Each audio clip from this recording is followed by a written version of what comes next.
On this episode of Star Trek Universe, we are talking about Strange New Worlds 402, the Griffin incident, right after these mystery echoing baby cries.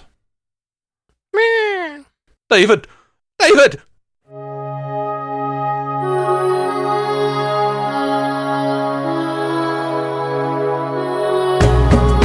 Welcome to Star Trek Universe, the podcast where you can listen on two lifelong friends sit and chat about Star Trek like we always do. My name is Matthew Carroll. I'm David C. Robertson. What's up, buddy? Hi, ma'am. What's going on? Oh, man. Have a pretty solid week, solid, real solid week. We had a brand new day came out, so we got to talk about that over on the Marvel Cinematic Universe podcast, and that was just a big movie for us and had some really, I think it's my favorite Spider-Man movie. It's my favorite Spider-Man movie as of now. Oh, that's cool. I know it's recency bias and all that, and I'm sure it might change, but I really, really loved it. I just thought it was like it had a lot of heart from a lot of different perspectives, and a lot of just really got me emotionally, and it also had tons of fun. So I just was really, really into it. And then got to play board games with friends this week. So I've just had a good week. Good week. That's cool. Yeah. How you? Yeah, I haven't been great. I've got some stomach issues going on, and just some general stress, Yeah. I'm sorry, man. Well, it's whatever. Yeah, I'm still in the middle of a big stress ball, but I can't complain about the actual week I've had. You know what I mean? It's like I'm still a ball of stress and still kind of in a dark place. But the week, things have been good. Yeah. And the Spider-Man. I'm sure you haven't seen Spider-Man. I know you normally no, and I have theaters. And you're behind. Oh yeah, no, I'm never going to catch up. I've decided now. I don't want to. I don't care. They canceled Wonder Man season 2, and I was excited about that show. Yeah, fuck them. I'm done. Great. Well, here's the thing about Wonder Man. I don't think it needs a season 2 at all. When I heard it was getting one, I was pleasantly surprised, but I was I never would have expected a season 2. It seems like a very self-contained, singular story. It does not seem like it was written to have a season 2.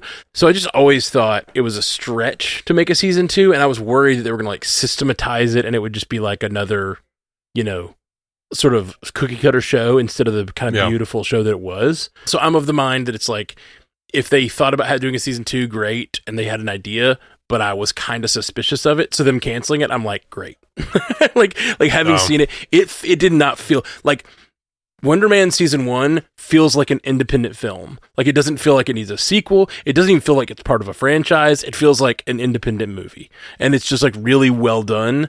And it ends well. It ends in a way that wraps the whole thing up. And it just it obviously the characters could go on to do more things, and I would love to see them again, but it doesn't need it. I never thought it needed a season 2. So the cancellation, it's funny we're talking about it here. We haven't talked about it yet on MCUcast, but the cancellation doesn't bother me.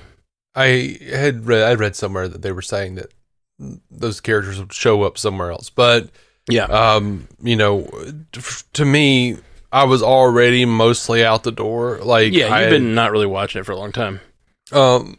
My big final straw for a minute was that the Russos came out and said we're adding significant footage to a new release of Endgame that's going to tie in directly to Doomsday. It's going to matter and all this shit. And I'm dude, that's fucking dirty pool. Don't add. Oh, I don't think so. Footage to old movies and re-release them. I don't think it's what you think it is. I don't mind the adding of new footage, especially what I think it is. I think it's basically going to be a prolonged end credit scene. Endgame didn't have one, and I think it's basically going to be almost a prequel prologue to Doomsday. Whatever happened in Endgame affected the world in this way, and I've heard rumors about what it is, and to me it sounds awesome, and it sounds like exactly what I'm talking, a prologue to Doomsday that doesn't interfere with the original story, but just they're going to do something, I think, as a post-credit sequence, because it never had one, and they're going to drop it at the end, and it's just going to be that's what I think. But they may screw it up. Who knows? But I just think I trust them to do something. It's their movie. I think they're mostly just doing that as a advertisement for Doomsday and to get the hype up, because Endgame was the last big movie that was a cultural moment for the MCU. I mean, we've had Deadpool and Wolverine and Spider-Man 3 since then, which both were huge, but like financially, but they still didn't feel like cultural moments like Endgame did. And so I think they're trying to like tie us back to that feeling, go to the theater again, enjoy the theater again, and then be like 2 months later, we got Doomsday. We can maybe try to get us back into that Marvel fervor because they've been missing it. Yeah. I know they have. Oh yeah. I mean, I could talk about this for an hour because I know, and I do regularly on the Marvel Cinematic Universe podcast. But I did really enjoy Spider-Man, and the fact that like the Punisher and the Hulk and Spider-Man having fights together was just so much fun. So much fun. I do feel like, talking to me might be something of interest to you as an MCU guy who knows all the news, because like my disinterest in Marvel has nothing to do with me being a DC guy. I am a both guy. I love both. I know, but my God, I can't focus on both. Yeah, you can't. So like I don't know. That's the big thing. I can't follow DC anymore. I like DC stuff. Yeah. And I still watch the DC movies mostly, but I've skipped a few. And a few that I actually wanted to see, and I just never got around to them. I just, like, I stay really busy keeping up with the stuff I keep up with. And I'm going to try to really keep up with the DCU. I loved, Superman and Peacemaker. Yeah. I liked Supergirl. Like, so I'm excited for all that, but I would love for the MCU to get back in a place where I'm really excited about it again. And like, this movie did a lot for me. This movie, and like with Doomsday coming and hopefully gonna pay off, dividends or whatever. Yeah. Did you see the thing going around? It's like Professor X has been cast for X-Men. It's Robert Downey Jr. It's him in a bald cap. Yeah. Also, Magneto. It's Robert Downey Jr. He's gonna play against himself. It'll be a real Clumps situation. Dude, I would watch the fuck out of that. I would too. Sounds great. Me and Paige would sit around all morning this morning making up movies. Like we made up like 2 or 3 movies, and we just sat around and like explored the plots of these utterly ridiculous movies that we were thinking about. I don't know. It was fun. We had a good time. And that sounds like another good one. It's funny. Years and years ago, we made a joke on the MCU cast. It was like that we wanted a version of Marvel, like we were talking about the multiverse or something. This was like way before the multiverse saga. We were talking about them jumping into a different multiverse, a universe where Bill Murray plays every character in the MCU, and that was like, and we kind of joked that would be perfect. And then finally one day, they had announced him for Quantum Mania, which, entering the quantum realm and going to the multiverse. We were like, maybe they're doing it. Anyway, okay. Well, we should talk about Star Trek. Do we have to? I do. I don't hate this episode or anything. I don't have like really strong feelings about it, but like I do feel like it's pretty paper thin. Yeah, extremely paper thin. What did you think? I kind of felt like. First of all, they should have called the episode "And Yet" because Spock says that shit like 5 times in the course of the episode. That's funny. Here's a statement, and yet. Like, this is not, you're like fucking 12-year-olds trying to write purple prose. Fuck you. Stop saying "and yet." It's not the flex you think it is. I hated that shit. I kind of like it from what the episode was trying to do, which was like present this, what do they call them? Sector 12? Not Sector 12. What do they call Division 12. Division 12. Yeah. They're trying this episode, they mentioned it twice. They've mentioned it before. It feels like they're trying to create a new Section 31 situation. But for paranormal. X-Files, but on Star Trek. Exactly. Which, could be fun, but they're not going to do that. Yeah, I don't think so either. I absolutely think that's what they're trying to do. Just like they keep trying to set up a year 1, but I'm like, y'all are done, I'm pretty sure. Like, yeah. But I don't even think they're trying to do it right now. I think the idea of District 12 is like kind of like they planted it as Section 31 30 years ago or whatever, like 20 years ago. And they were like, hey, that's an idea. And then one day they'll make that show. And then we saw what happened, unfortunately, because I really wanted that show for so long. Anyway, I digress. I think this episode, it's like half a Star Trek episode, it feels like. Because Star Trek episodes have these we've had these kinds of episodes many times, like some sort of spirit or thing or like presence is in the ship, and you got to kind of figure it out. But generally, maybe not every time, generally you solve it with some sort of science and like investigation and figuring it out. And like instead, Spock just overcame it with his logic, and then they showed up and rescued them. And I was just like, wait, what? That's the end? There's no like, this is an echo of some pattern buffer thing that happened, or this person did this, or like whatever, like some sort of answer. And that's the point of the episode, is that not everything gets answered in District 12. But like that, to me, again, I just feel like I'm in this place where I keep looking at this show and being like, you've done great Star Trek episodes, and you keep doing these ones that don't feel like Star Trek at all. I'm pretty sure it's Division 12, but what did I say that time? District. You said District. Yeah, sorry. Division. So here's the thing, though, that the fact that I was like sort of torn on the fact that they didn't explain it, because part of me, like the guy that loves TNG, was like, no, I want the moment where fucking Geordi pops out and goes like, oh, it was a repeating pattern in the fucking something to do. Yeah. And you're like, oh, well, that's why. Okay, reflecting off an anomaly in space that's causing blah, blah, blah, blah. Yeah, making us relive these events from the ships and the psychic pain that happened because some Vulcan, sent out some emotional cry that resonated in the universe. It's still bullshit, but it like gives us a thing to hold on to. Or like, we reversed the midichlorians and found out that there was a singular entity that all of this was emanating from, and it's feeding on our fears, something like that. Exactly. There's a million ways to do it. We got that kind of thing, but then I also love like what they did in the early original series, like season 1 original series. They very much played into the idea, and this was really a Gene L. Coon thing. They played into the idea of space being this dark, mostly dead place full of fucking ghosts and shit, like, and they didn't go ghosts, but they played a lot into like the Lovecraftian cosmic horror of it. It's spirits, and I love and gods shit. And horror. Yeah, absolutely. And like I love that shit, especially when it's balanced with a little bit of that DS9. Like, these seem like gods in every way possible, but they're wormhole aliens, and like, what does that mean? And I like those questions, and I wouldn't mind them doing that, but this one just felt like they didn't even give us an answer of what happened at all. It was rushed. Like they kind of half-assed it, and the most we got was like negatively charged ions or something, and then well, we're not seeing it now. I don't know, but.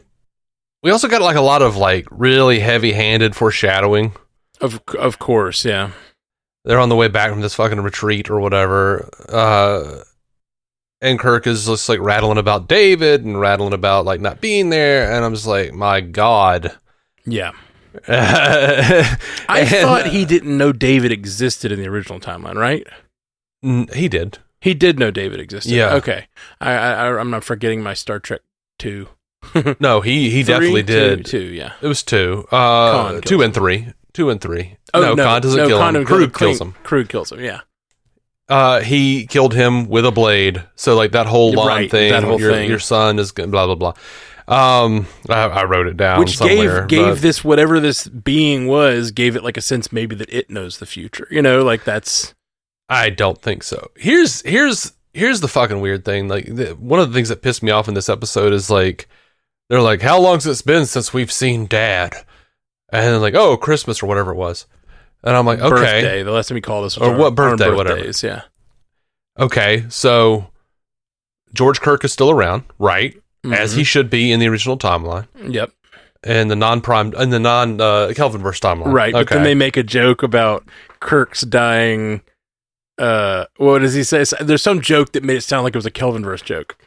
You know what I'm talking about? No, you go ahead. He says, well, they said it several times, like Kirks are born to do, and I'm like, what Kirk died in space? Like they've never said what Kirk died in space, and at this point in the timeline, that hasn't happened yet.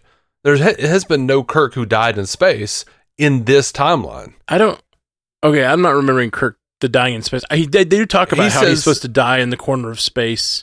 Well, that was... La'an said your little boy is going to die just like you are at the end of a blade bleeding out in the dark corner of space. That's what she said. Mm-hmm. But that's something that's in his head. Right. That whatever this is playing into. Oh, no, I thought that was La'an.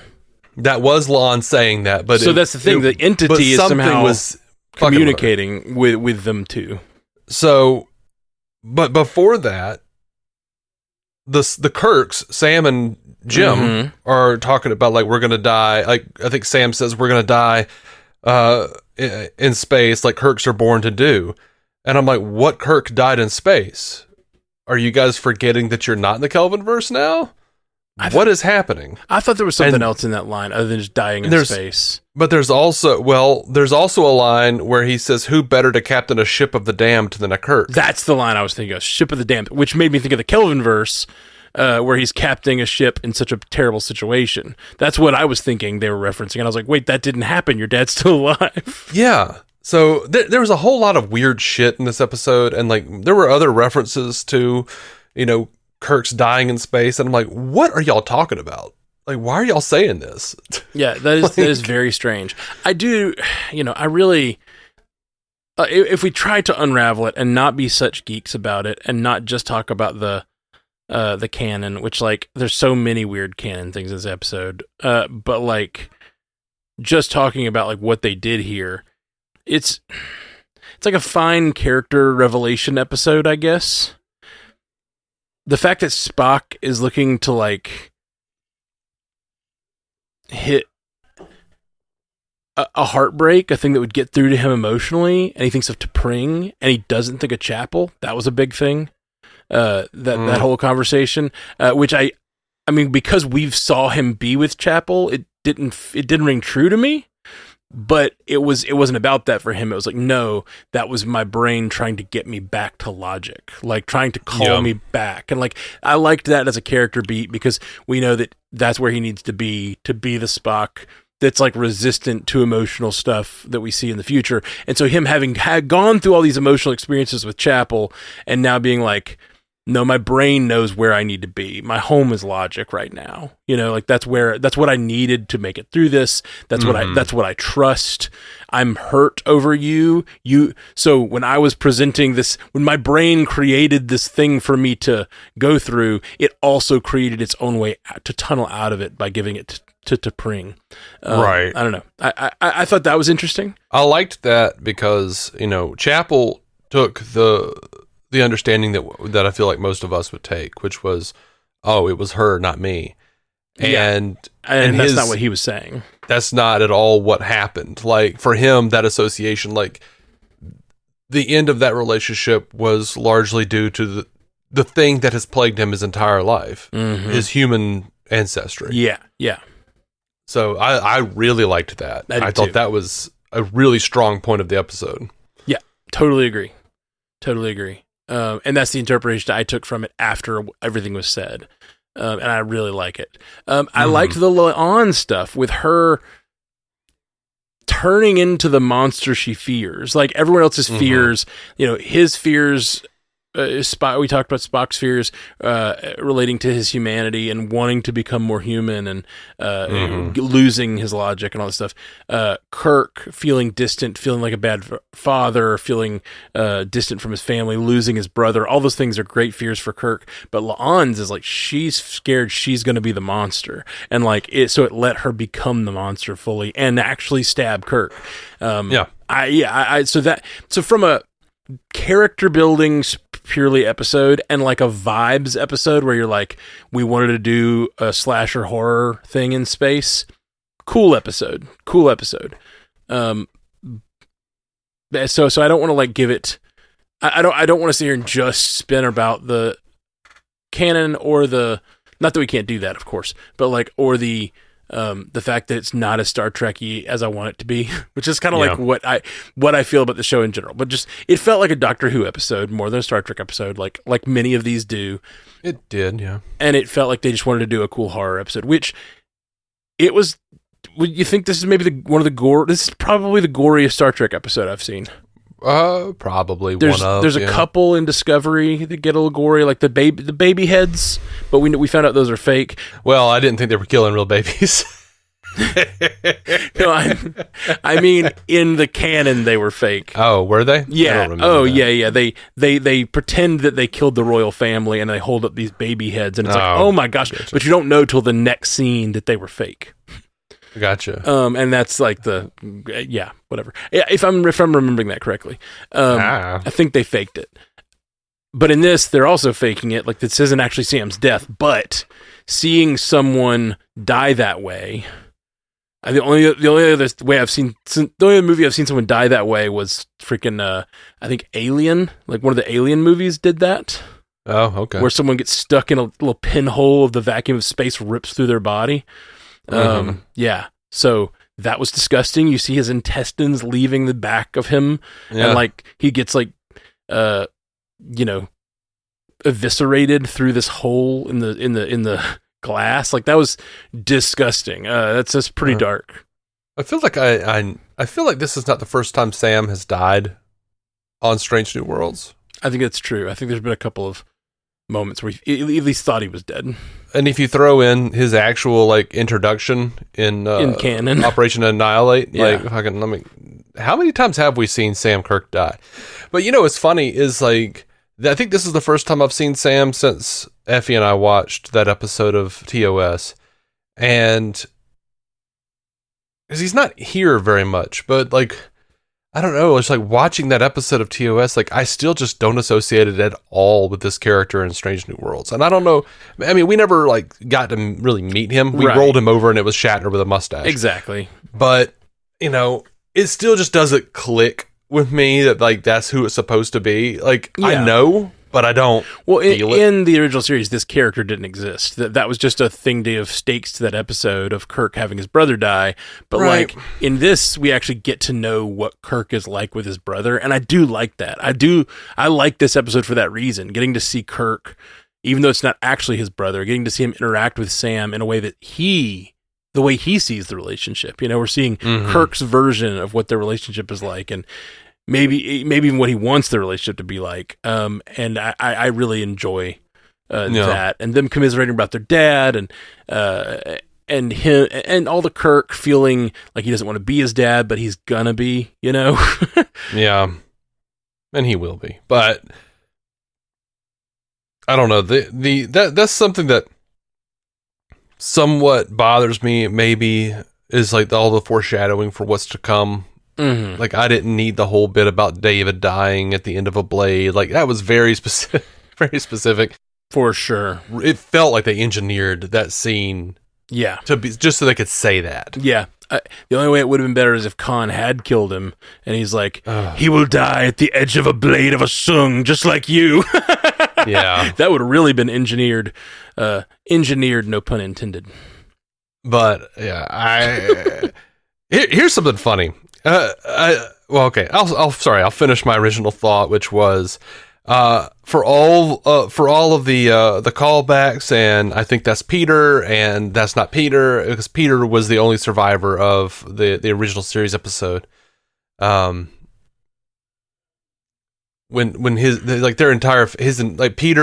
Sam, his wife, and I think their other kid died, and Peter was the only survivor on that planet. So when he hears the voice, he's like, Peter, that's Peter. Like, I'm like, oh, yeah, Peter. Oh, I gotcha. I haven't seen that episode in a long time.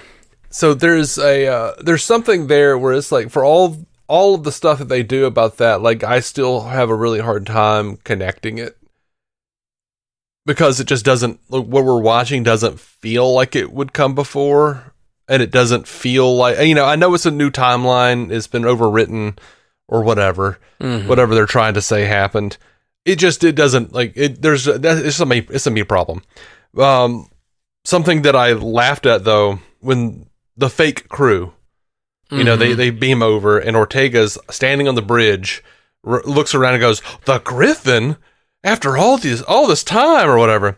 And I'm like, did they tell her she was going on a surprise away team mission? Did they not tell her where they were going? Did she like pilot the ship? A question mark? Yes. Like she was. I guess I like thought she was like surprised. the Griffin. The Griffin, after all this time, is how I remembering it, but you may be right. Either way, it was a weird reaction. Yeah. And then it turns out that wasn't even real. Right. That was what Kirk thought of Ortega's. Kirk is like, yeah, she'd say some stupid shit like that. Oh, man. I was like, when fucking Lon put her into that transporter beam and sent her into herself or whatever, put her in the battern or whatever, in the buffer. Mm-hmm. I was just like, man, it looks like she died, and this is that she can't be the real Ortega's now. What now? Okay, so like it looked like she had died for a second, and when it was happening, yeah. before they explained what actually happened, it looked like Lon just killed her. Right. And I was like, oh man, so these aren't real people. Like, she's not real. There's no way they're going to kill her off. Oh, for sure. Yeah, there was a minute where I was like, man, if they actually did that. Like, I knew they weren't real for a really long time. Or at least I very heavily suspected they weren't real. And then when that happened, I was like, man, how much cooler would this episode have been if they had, because we made a joke, I think it was last week, where I was like, what if we get an episode where they all go on an away mission? It's just all characters who aren't on the original series. It's like, but I was kind of like, maybe they could start killing some of these off. You know, like if this episode had been the episode where La'an actually killed Ortega's or whatever, it'd be like, oh man, this is an impactful, crazy episode. And what does it mean for her La'an's character that she did that, and the guilt, and but obviously that's not what they were going for. I'm still waiting to get whatever this story is that they hinted at, that where Erica hates Spock for some reason. Remember they hinted at that in the Balance of Terror redo. Yeah. I have no idea. And then they haven't really touched on it again. They've kind of hinted at some animosity here and there for different reasons. Yeah. Sometimes I really wish these shows wouldn't fall in love with their characters so much, because so many characters in my favorite shows die in a way that makes me love them forever. You know what I mean? Like I just have this like affection for the character forever because they had a full arc. They went out. My heart is broken, and I'll love them forever. You know what I mean? And like so many of these characters, I feel like could have gone out in an interesting way at some point, and I still would feel Hemmer. I still feel a lot of affection for, but if Hemmer had stuck around with this writing team after 2 or 3 years, I might have been like, oh, Hemmer's saying some shit again. You know what I mean? Like, I feel like if they'd instead like cycled us through with newer characters, more interesting characters, gotten rid of some of the ones that aren't working, get rid of ones that aren't working as well, get rid of them in interesting ways. But a lot of times I feel like the writers, directors, they actually like the people, and they're not as confrontational as some writers that will like just get rid of people when they need to. And I feel like sometimes these kinds of shows are almost like, they talk about it in interviews. We're like a family, and I'm like, that's great, but a good show needs to know when to cut somebody, you know, like, or when to even somebody you really like, when to cut somebody for the good of the show, when to prune the tree to make the rest of the tree grow better, you know. And it's harder to do that now. And, you know, I hate to be the guy that's like, oh, cancel culture, because, you know, I mostly believe in consequence culture. But, you know, there are stories, you know, when people get killed off at shows now where it's like, oh, well, I always suspected they didn't like women. Right, sure. And that's why they killed off. And it's like, it becomes like a thing in the fan base. Like, oh, what's the truth? Now, like, in terms of like Tasha Yar and Rick Berman, I believe that shit. Like, I believe her. I believe Marina Sirtis when she's like, oh, yeah, they had a problem with women. I could watch the show and tell that. Right. And that's the thing, like, obviously that's true too. That happens, and you gotta guard from that and keep that at bay. But Tasha Yar dying made her an indelible character. You know what I mean? Like, I think she is a bigger character because of that. I totally agree. Like, she's a character that we all like watch with a different kind of fascination than we did before. You know, I don't know. And like her coming back as the Romulan, that actress coming back as the Romulan a few years later, like all that stuff is really, really fascinating and good storytelling. And it is one of the situations where even if it was terrible, it sounds like it was really terrible, like Rick Berman having a bad relationship with her, like it still led to better things for the show, you know? Yeah, I do think that's true. I think they were able to hone those all the other remaining characters and make a more interesting show because of that. Some of those characters dealing with the loss of that character is a growth opportunity for those characters. And I mean, like I said, they did it with Himmer in his season 1, and I feel like that's the thing. Season 1, you come up with what you're going to do, and you do it, and it's like those were probably all written. They already knew. Yeah. But if you wait till season 2, it's like everybody's friends now, and like it's like they don't want to do the thing. But you can't let everybody. You can't just kill off everybody. Of course not. No. And it's a weird balance because you also can't just keep. Walking Dead is a different example where like they kill people, but they won't kill their darlings. They're like best 7 characters or whatever that are from season 1. Season 1 and season 2, they brought in a bunch of characters. They became the fan favorites, and now they won't kill any of those. Now they have like 4 spin-offs where they gave each of those characters their own shows. But like what that means is it's a zombie show where they need lots of deaths, and they need powerful deaths. So every episode where you get to know a new character, you know they're leading to their death. It's like, oh, they're giving us some exposition on this guy, some character development on this character. They're not long for this world. Yeah, like you gotta feel it when they die. Exactly. All right. Anyway. I don't know. What do you have anything else on this episode, man? I don't really. I'm struggling. I didn't love it. I didn't love it. Didn't hate it. It's fine. And that's the thing. I'm very disappointed because I want to be loving these last 2 seasons of Strange New Worlds. There are episodes I love and there are episodes I hate of Strange New Worlds. And right now they're just giving me like meh episodes, and I don't really. I won't want that. I want this show to be great. And I was told that last season was a little worse because of the writer's strike, and they've really tightened it up, and this season's going to be great. And right now I'm like, you're just making meh episodes. Yeah. All right, we got some feedback here. You want to do that? Yeah. You feel like it? Yeah. Andre Sparks sent us some feedback on episode 1. Time travel, Martians, and dinosaurs. Oh my. Says, hey guys, I had a whole other message ready before I listened to the podcast, and I think you both missed some things. Oh shit. All right. This episode was set up for Pike. At the beginning, we learned that he has been running from thinking about what happened last season. I caught that. He's also still worried about his future. I think this episode is supposed to set him up. Accepting his destiny or fate is about the now and doing what is expected. Pike did struggle about what to do in the end of the episode based on duty, but he also thought about history. There was no 5th planet. These bugs were not heard of, and Mars was definitely supposed to be red. So he had to think really hard about the consequences. If he did let that planet live, there means no Earth, no Federation, and no them. He learns later trillions would have been dead. So now this again goes back to his decision in the near future. He must do it so everything else comes after. Now the question is, will he try and change fate a little bit by getting the doctor to create something to heal him over time so the timeline receives minimal damage? I also get that you wanted Pike to have consequences, but I feel like that would be too much like Discovery. Secondly, number 1, getting her promotion obviously sets her up to leave or maybe something else later in the season.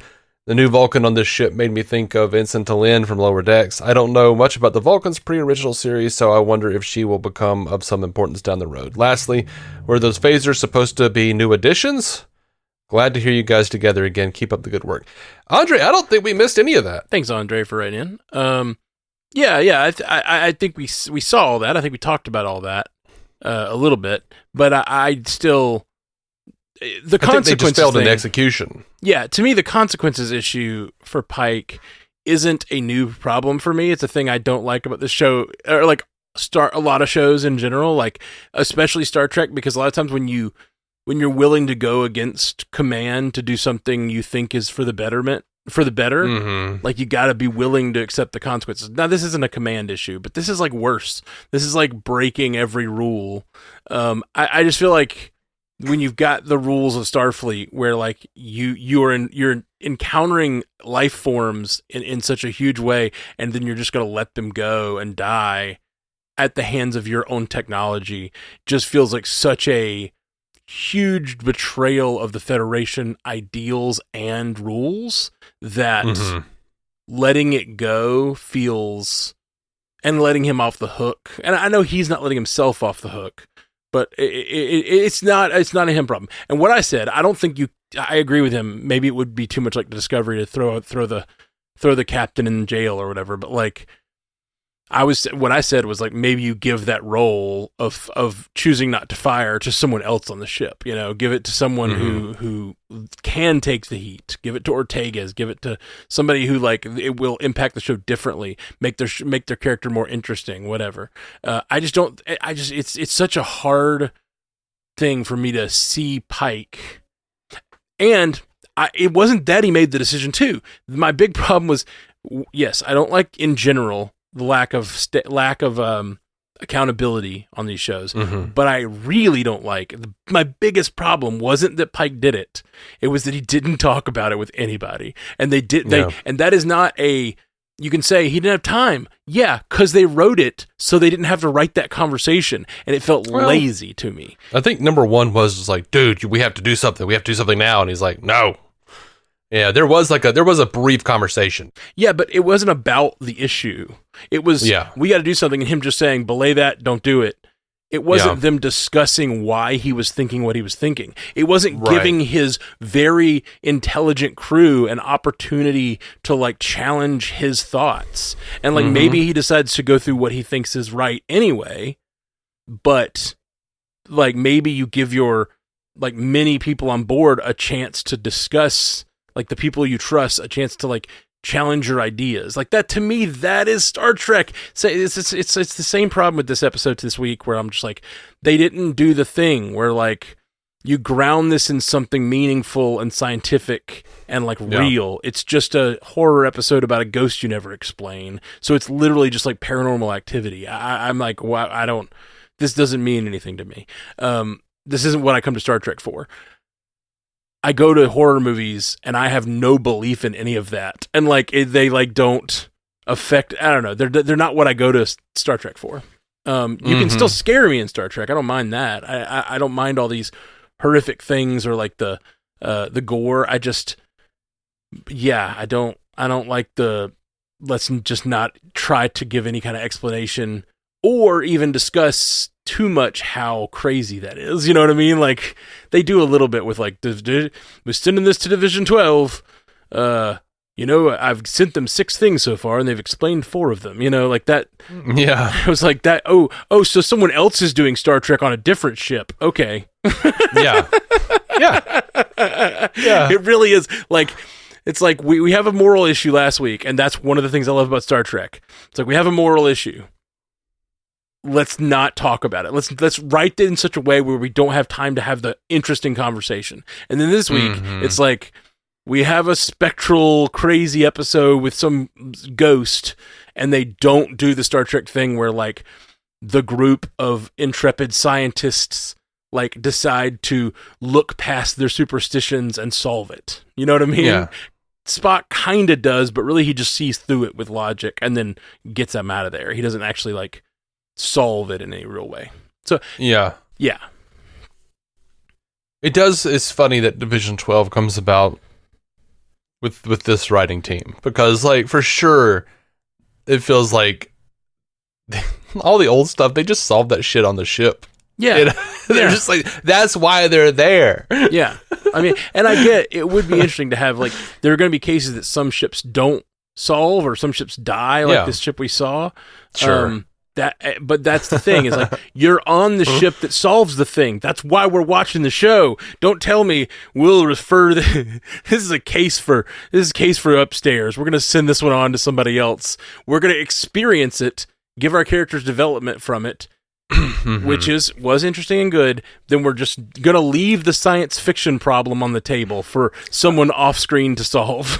It's not something this show is, created. Like Division 12 might be. I don't remember that, but the fact that it might be from TNG or whatever, but we know that there's like, well, we've got orders to go do this. We don't have any more time to fuck with this. Like, we'll pass this on to Starfleet and they'll deal with this. Oh, for sure. Well, but like, normally there's some sort of resolution within the episode. This one just was like, we escaped. Yeah. Which is fine. It's fine. It's just not. Fine. It's just all not what I come to Star Trek for. And so when you've done 2 episodes like that now, and you've only got, was it 10 or 8 this season? Probably 10, but I'm hoping for 8. Yeah. Oh gosh. Division 12 was created for Strange New Worlds. Okay. Yeah. Yeah. Yeah. See, that's the thing though. Division 12 is probably the spinoff we wanted, not Section 31. Section 31 is probably like the heavies for Division 12. I would love a Section 31 show. What they did was not a Section 31 show. Yeah. Like I want a Section 31 show about someone like Bashir or whatever getting into it like Bashir did and going through that and like, that like the Bashir show is what I wanted from a Section 31 and really like seeing that's what we wanted. Get a war, like get another like Dominion War type situation, or like, every season there's like some sort of not geopolitical is the wrong word, universal political thing happening, and they have to like deal with these situations and do things that are morally gray, and your character slowly spiraling into like doing darker and darker things that aren't Starfleet, and then they have to question themselves. Like, get Mbinga into freaking Section 31 and let me like watch him get really dark, like, but always have a moral core. Like that's the show I want, not whatever the Michelle Yeoh show was. Yeah, see, what I was thinking, though, is, like, you do Division 12, and that's, like, straight up, like, X-Files, but, like, they're, like, cigarette-smoking man and shit is, like, people like Sloane, like, the Section 31 is, like, well, we're here, and we're going to take this away from you. This case is now Section 31. You got too deep, like, damn it, these fucking Section 31s, cutting our dicks off at every turn. Yeah.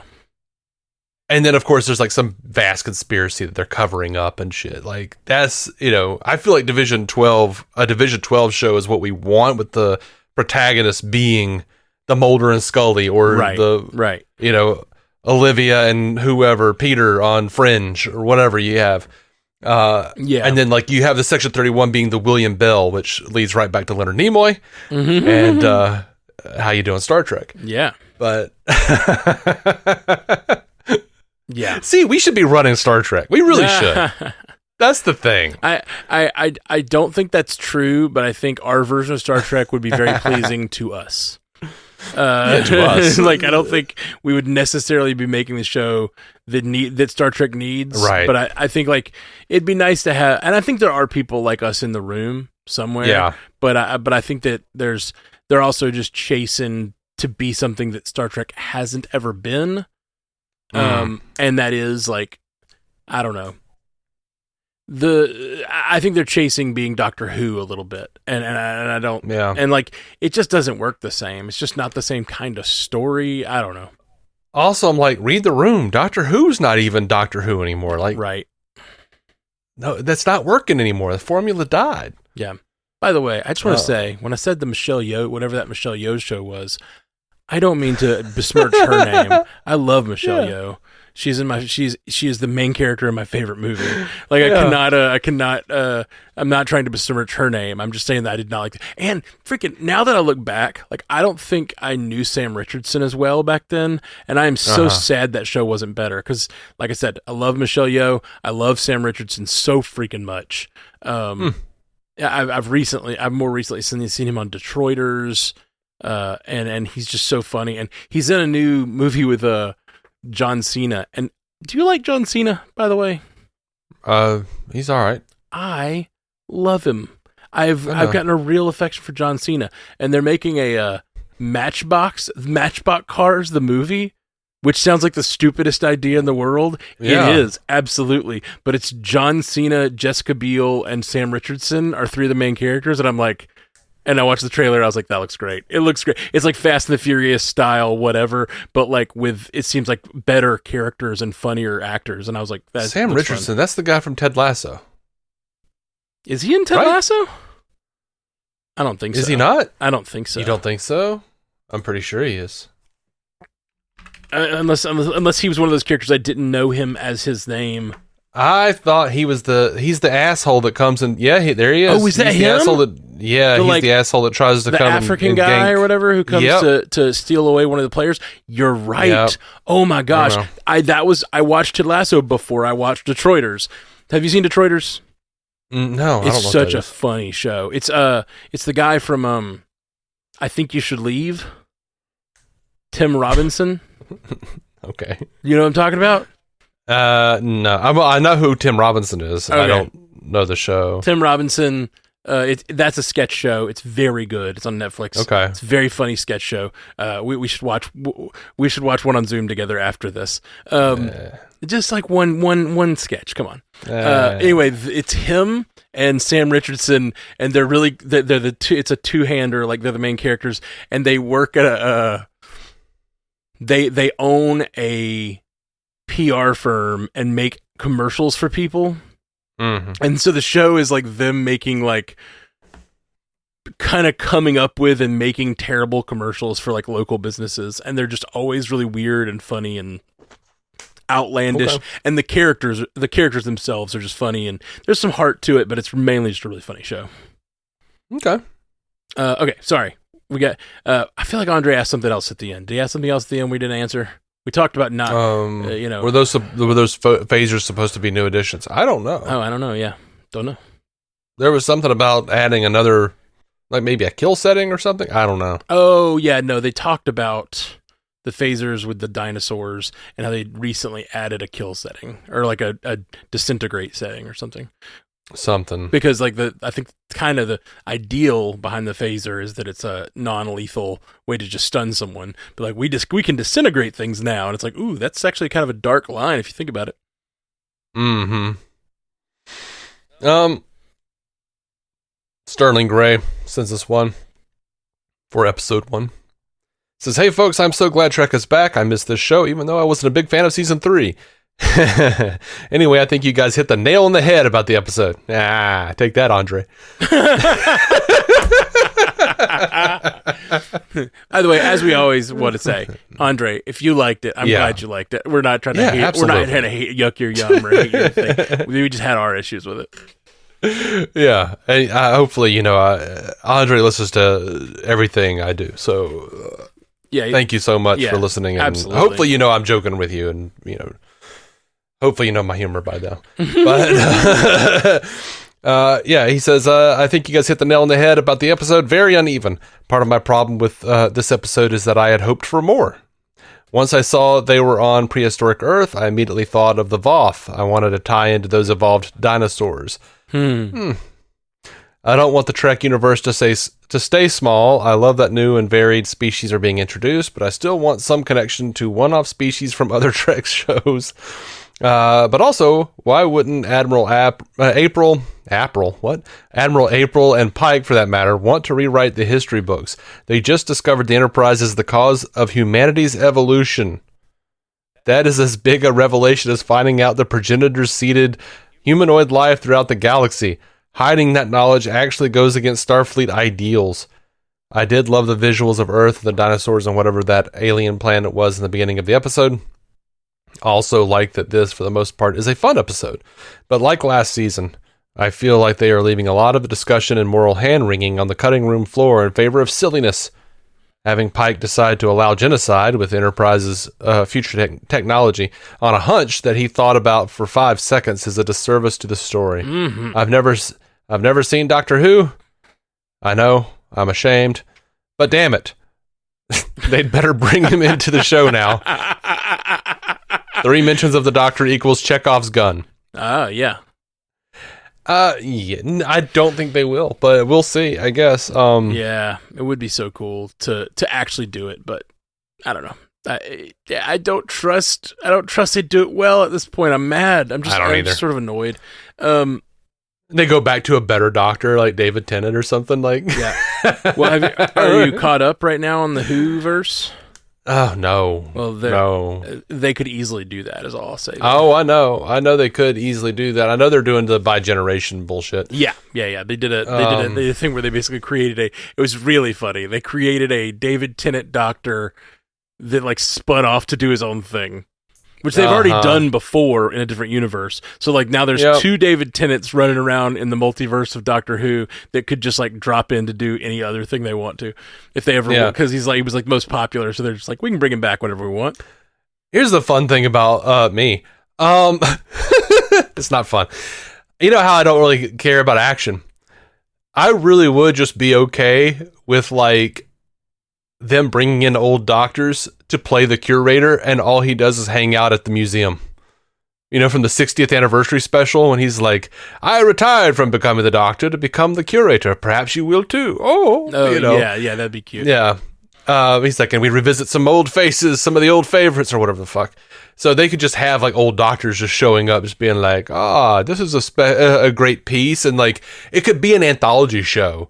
Like Twilight Zone, or what I was thinking, Night Gallery, where he shows a painting and then it becomes like a story from a sci-fi story. From somewhere in the galaxy or whatever. I'm telling you, man, we should run these fucking shows. Getting back to his feedback, keeping it a secret is crazy. Like, I understand why they wouldn't want to tell, but again, that's a conversation you should see on screen. It's like, okay, we just found out that we broke the Prime Directive so hard that we destroyed a pre-warp species with our technology. That's what we did. The Prime Directive, the thing that like we is our main rule. Standing Order 1 or whatever they called it in the back in the day. So, like, this is an incredibly important thing. We just found out our entire history, our entire timeline is made up of us breaking the rules and destroying, like, genociding a planet with our technology, which we are responsible for. Even if we didn't have a chance to stop it, we're still a little responsible for this. But we straight up had a chance to stop it, and our captain decided not to. So that's a big revelation. But it's also like a terrible thing for Starfleet to admit, you know, like that's a conversation again. Like that's a Section 31 kind of conversation where you're like they put Pike in a room and we're like, we found out what happened. We've studied the logs, and like if you can't say anything, if you do, we'll kill your family. You know, shit like that. Like that's like a Section 31 moment, not like April saying like, meh, it's all good. We don't need to tell anybody about this. Section 31's like, we'll kill your family if you tell anyone. He's like, I don't have any family. We'll kill your horses. We'll kill your horses. No, Buttercup. No. Section 31's got a glue factory with your name on it. Oh, good Lord. Anyway. Do you ever watch Space Ghost Coast to Coast? I just basically what you showed me when we were 12 or whatever. He had like a seahorse or something, or something. I don't know what it was, but I can't remember if it was Buttercup or what he would just occasionally just scream out that creature's name. He had to put it down at some point on that show. And that's funny. He would always scream its name. Buttercup. It's funny. Anyway. On to Stu, talking about this episode. Stu. And the title of this email is Negatively Charged Peons. Yeah, that's about right.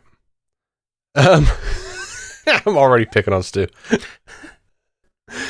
Stu says, hello, I'm reclaiming the time Matt stole from me last week by hurrying up the ending. So Dave, you were to read the following at 10% speed. No. Absolutely not. Sorry, you'll have to do that in your app, man. The Griffin incident. Okay, hitching a ride back home from a conference has to be the most contrived reason yet to get Kirk into an episode. It's pretty bad. And also, an episode based around a future leaders of Starfleet convention sounds like it could have been fun just on its own face, but also if you throw in a twist like a murder mystery or a terrorist incident or something. You know what? I'm glad they didn't do that. I mean, even with my disappointment, it'd be a great book to write.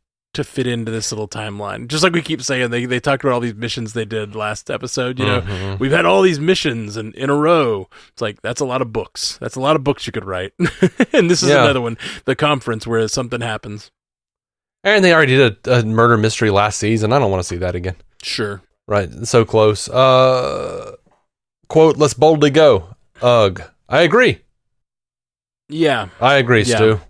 That was terrible. Help me out. Boldly go, is it in... I feel bad. Is it in the actual Starfleet information somewhere, or is that something only from the intro? I believe it's on the plaque. Archer says it in his speech at the beginning of the Federation, I believe. I don't know. I don't remember that part. I don't remember what all that... Because I feel like they cut parts of it out to make more sense with the forming of the Federation there. But I do, like, it is supposed to be on the plaque of the Enterprise. Okay. Or whatever. Gotcha. Like, at the very least, I remember it being on that captain's wheel, that, like, nautical captain's wheel in Star Trek V and the observation If deck. it's Enterprise specific, I kind of like it as the line then. Because it's almost like Kirk mocking the two Enterprises. Yep, let's boldly go. That thing your ship always says? Right. I still just don't like it. I just don't like it. Boy Scouts are still a thing that far into the future. I bet Kirk has a 3D chess merit badge. 100%. Now, just beam all together onto the ship and rely on the Enterprise showing up eventually to beam you back. Totally sensible approach. Totally sensible approach to something you could have waited for backup to a cover. Is this the Star Trek equivalent of girl, don't go up the stairs in horror movies? Look, I was like, because I figured most of the shit was in their head, and I'm like, when they saw the shuttlecraft destroyed or whatever, I'm like, is that real? And then I was annoyed. I was distracted because I was annoyed that they were like, that's our shuttle. I'm like, I hate when fucking characters say that shit. Like, yeah, we know. We get it. We get it. I don't know that I would have gotten it. Would you not have? I'm just kidding. They would have need to like show a close up, because at the way it looked on screen was just a chunk of metal. Yeah, now they need to do that because they put so much fucking shit, so much CGI slop on the screen. Like I don't even know what I'm looking at. It's like Transformers. Like whenever they're fighting, I'm like, I don't know which one is which. Yeah. Like, okay, I see that one. Is talking in an offensive, stereotypical African American dialect. So that must be a good guy. Thanks, Transformers and Michael Bay.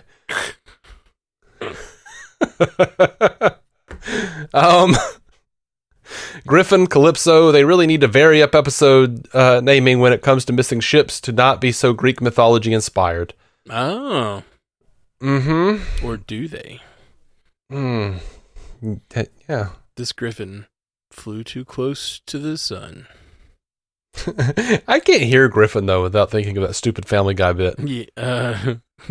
Where he's like, he doesn't want to say his name, so they're like, what's your name? And he's like, and he looks around, and like, he names a bunch of things that he's seeing in the room, and he's like, P, tear, and then a fucking Griffin flies by, and he goes, Griffin, damn it! I have not seen that. Stu says, how do you get ghost from negatively charged ions? Yeah, that sounds like I don't know. That sounds like some freaking like ghost hunters bullshit. You know what I mean? Like like negatively charged ions. That's just a scientific term. Negatively charged ions, that has nothing to do with ghosts or paranormal. It's just like a thing that maybe they, like the ghost hunters of that day or whatever, people that say, but why would Spock even know that? Like that people are out there. Why would it be the connection in his brain to negatively charged ions? Spock said he read some negatively charged ions. Uh-huh. And then Kirk turns around and says, are you talking about a ghost? And Spock stares at him for a beat and goes, I said negatively charged ions. Okay, that's better. I do like that line. I forgot about that. And I do like that. I like the exchange because Kirk, I wish it was someone other than Kirk, because I don't think Kirk is that stupid either. No. But like, it is, like I could see if it was played a little differently, because it wasn't played as a joke. I could see Kirk like making that a joke at Spock. Is maybe a ghost Spock. It's like, I said negatively charged ions. Like that. He's like, yeah, it sounds ghostly to me. Ooh. Like, you know, whatever. Him picking on Spock makes sense, but him like actually thinking of ghosts as the first thing when he hears the words negatively charged ions is dumb. Yeah. The foreshadowing scene should have went on for longer. Don't you mean scenes, Stu? So many scenes. The whole fucking show was a foreshadowing. It's true. God's hooks.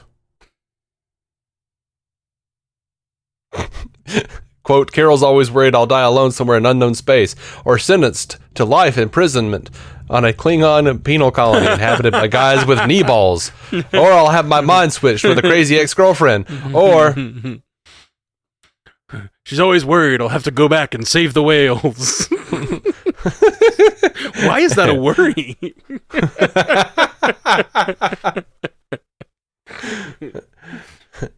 She has nightmares about how I'm going to stumble upon that creature that killed my whole crew. Anyway, yeah, that's a good time, Stu. Stu continues, I want to see some Vulcan counseling scenes. Don't we all? I actually do think that was the most interesting part of the episode, though, so I'm good with that. Yeah. Quote, I believe you have unresolved commitment issues due to a sense of abandonment due to loss of a parent at a young age. All right. Do we know what Stu's talking about there? I don't either. All right. He's got another quote for us. That is a logical conclusion to draw from my described issues and history, and one for which I will accept your recommended treatment plan. Oh, he's just doing a therapist talking to a Vulcan. Oh, okay. This is just a generic therapist of talking to Vulcan. Okay. Not a specific character, I guess. Mm-hmm. And I have already outlined much, but since this first session is already going on somewhat longer than is typical at 6 minutes, I will transmit it to your home terminal. All right. I do like that. Why do I feel like they're setting up a prime George Kirk appearance in the future with this conversation between Jim and Sam? And let's say they are. Who you casting for that? Same guy as Kelvinverse. I liked him. Just like really screw with us. Like, I don't know. Like, do you remember who that individual was? I can't remember his name. I remember his face. That is fucking weird. Who is he? It's Chris Hemsworth. Oh, no, I wasn't thinking of George Kirk. Sorry. I was thinking George Kirk's friend. No, yeah. They should give Chris Hemsworth would be great. No, I was confusing the whole thing, man. I'm sorry. When you think about his father, I started thinking about that admiral from the first movie. That's who I was thinking of. No. I definitely know George Kirk. Fuck, my brain, man. Well, the admiral was Pike. Yes, that's right. Fuck. My brain. I just completely whiffed it. I was like, that his dad, that guy who's giving him advice. No, that's the Admiral Pike. Yeah, fuck. Or actually Captain Pike at that point. Yeah, that's what I was like. You don't remember fucking Thor? I 100% do, yeah. I didn't at the time, though. It wasn't until I went back, because he wasn't Thor yet. When I went back and watched that movie, I was like, oh, it's Thor, baby. Yeah. Dude, I'll tell you this. When I saw Kelvin, or that Star Trek movie, I was sitting there going like, the guy that played George Kirk should have been Kirk. At the time, I felt like he did a better job of doing Kirk as George Kirk than Chris Pine did as Kirk. Now, I warmed up to Chris Pine, obviously, but yeah, I still kind of wonder. Like, I mean, Hemsworth's great. And Hemsworth at the time, I feel like hadn't really fully unlocked his abilities. Like his ability to be comedic is really strong. And I don't always like when the writers steer into it too much. Some of the Thor movies get a little silly. But like like when he started doing like Ghostbusters and a few other side movies that he went and did, I was like, he's really freaking funny. Mm-hmm. How dare he be that attractive and that funny? I know. Yes, Stu, I did think they're going to do a prime George Kirk appearance, and yeah, it did occur to me, and I groaned at the thought that William Shatner would appear. I think he's too old, though.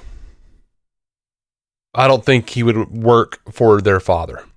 They might, if they got Kirk to come on this show as George Kirk, they would let him act it, and they would probably pay for the de-aging. You know, like the full CGI de-aging, and let him come on and do it.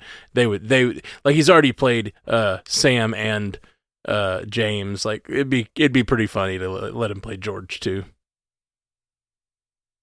Oh God, you're right. Fuck. Like, the whole family just has really strong genes. It's like, I think I see a little bit of myself in both of you. I can't think of Shatner though without thinking of Zach Brannigan from Futurama, because like they created that character. The idea for the character of Zach Brannigan was, what if William Shatner was captain of the Enterprise? Ah, gotcha.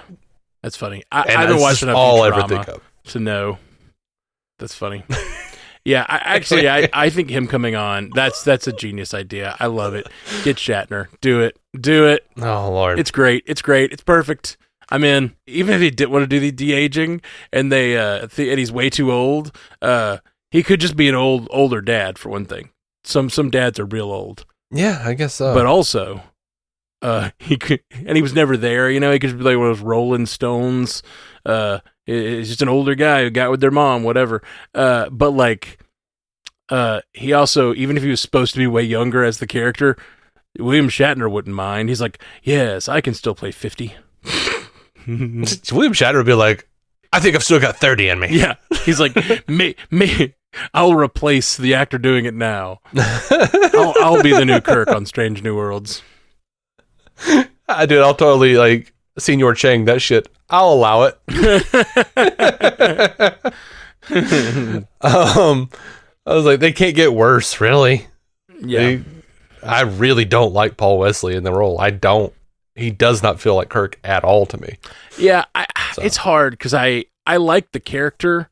I think he gives me a lot of, like, the things that mean Kirk. Like, if you gave me a list of Kirk's attributes, and you gave that to an actor and told him to play those attributes and not to, like, play like Kirk, I think he does a good job of that. Like, he feels like as if the role was just given to another actor, and that's kind of cool. A cool way to interpret it, and not try to really do any kind of interpretation through Shatner. It's just like, is a cocky guy with who's really skilled and really ambitious and really, you know, whatever, and but affable and nice, and, you know, like, he has all the elements of Kirk without you know, doing any kind of show or, like, pretend. Impersonation is the word I'm looking for. Right. Yeah. But I mean, I get it. Chris Pine did such a good job, though. He did. He wound up doing such a great job. It's such a good, like, it's not an impersonation, but it is. Like, there's just certain looks and certain, like, little moments where you're like, that is a Kirk look. That's really good. Stu says, I'm glad they put Ortega's in the pattern buffer, you know, because it saved her life. Not because it got rid of her for a while. That's so rude. So rude.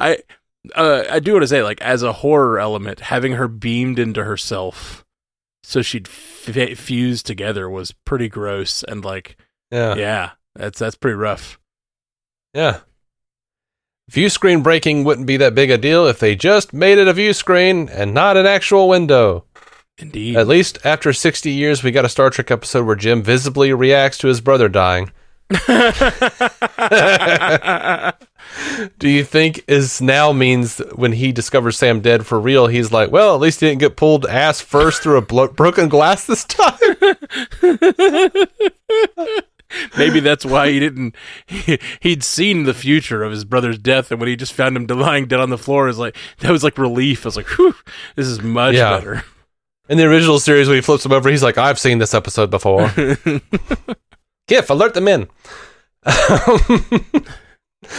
I could be the head chef. Come on, Pike. Finger food was right there. It was. It was. Oh, good call. Good one. I hope Anson Mount 6, A New Hope, was just as disappointed as I am. Oh, 4, sorry. Anson Mount 4. Dyslexic, sorry. Probably. All signs point to it. I don't get it. Anson Mount 4, either. A New Hope? I mean, I get the reference to Star Wars. Yeah. I hope Anson Mount 4. Yeah, I don't get it. A New Hope is as disappointed as I am. I don't know. You have to give us a sorry. Explain the jokes too. I'm lost on that one. Is this a Scottish thing? Is Stu Scottish? Yeah, I didn't know that. It's from Glasgow. Ah, is that in Scotland? I'm just kidding. That I know. Man, I've already edited out of this episode a couple of times where my brain has just not found a word or whatever.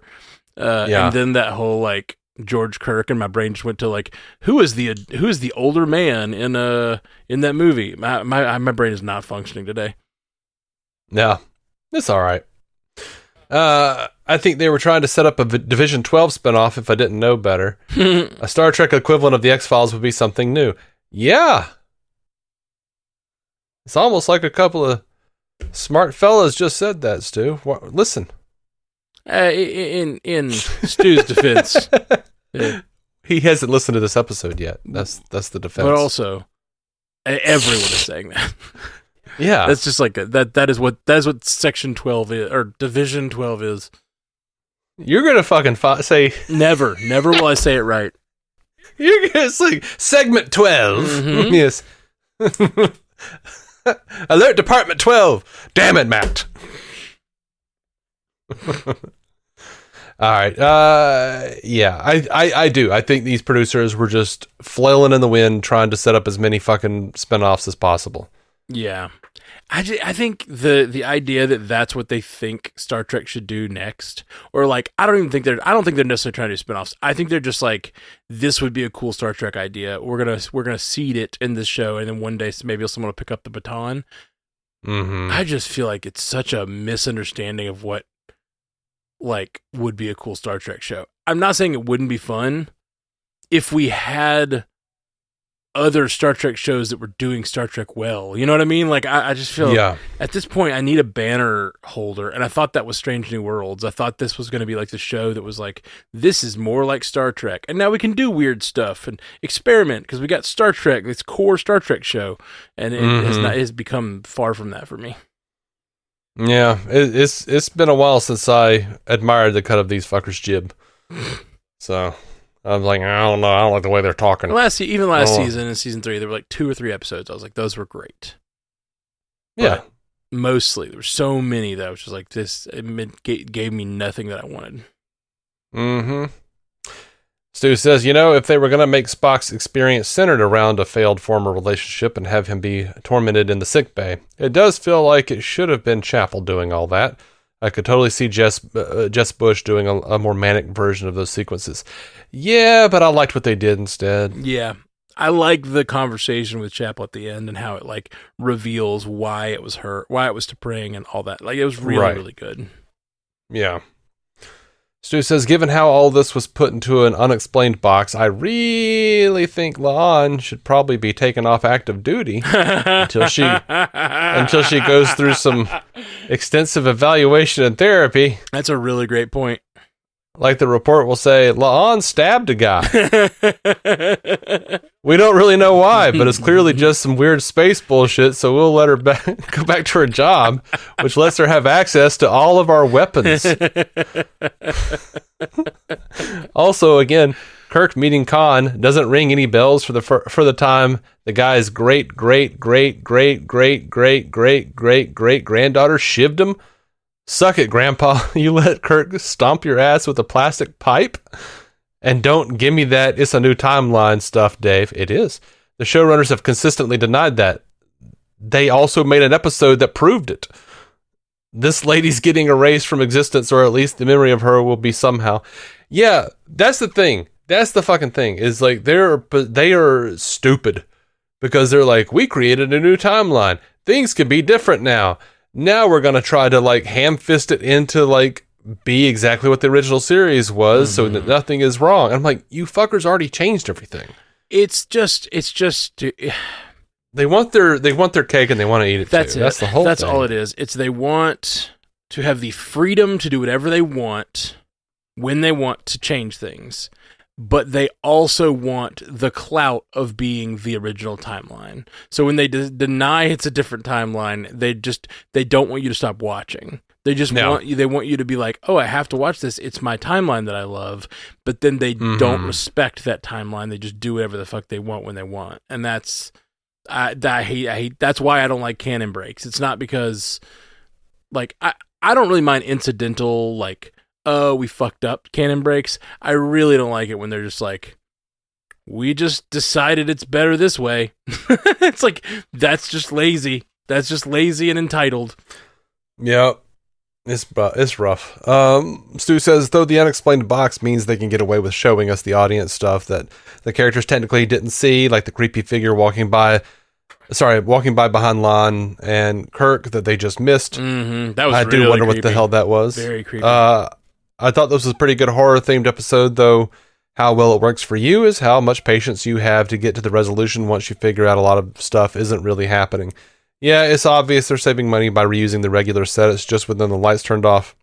Yeah, for sure. But we've established by now this era of Starfleet follows IKEA's samey design principles. Still gives them money for some flashier stuff like Sam's aforementioned ass shredding. Take care. Thanks, Stu. Yeah, I don't look. I love the original series. It has its problems. Me and Effie make fun of that shit every episode. My God.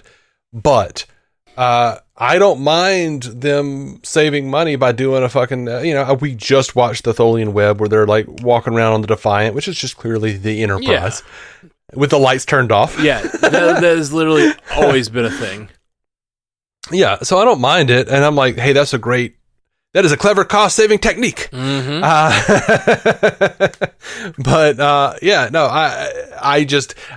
I don't care about that. I mean, I will point out that this was not a Strange New World. This was a, missing old ship. Since you didn't touch it for some reason, Stewie. But yeah, I just think the writing was bad overall. I'm sorry.